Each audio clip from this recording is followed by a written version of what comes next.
Kim tiêm bao nhiêu khen Ki kabat ki roy Ki kehukum lare Haki sau samoy Kim tiêm ki ba ki lai Kum jami har lao Kim ba ki ya sop smai Jin jaru ban la Kim tiêm ba lama ko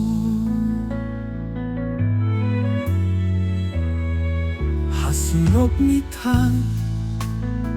Nung kindong bat nong so La dor ni dita Kim tiêm khor bat tor me La urit bukraw Pan kilat ki bin she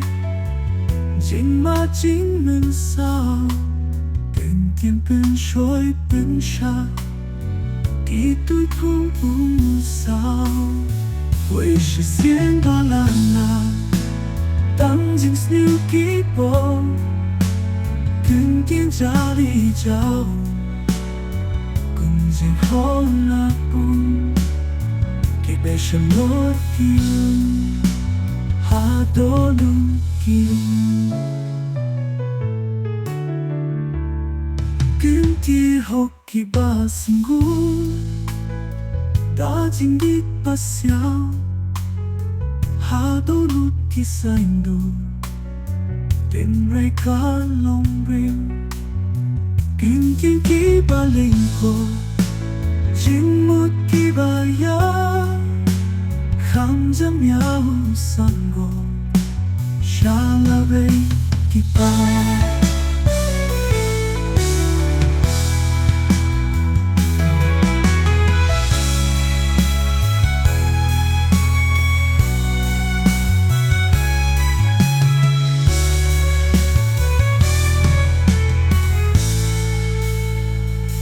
Sulok ni than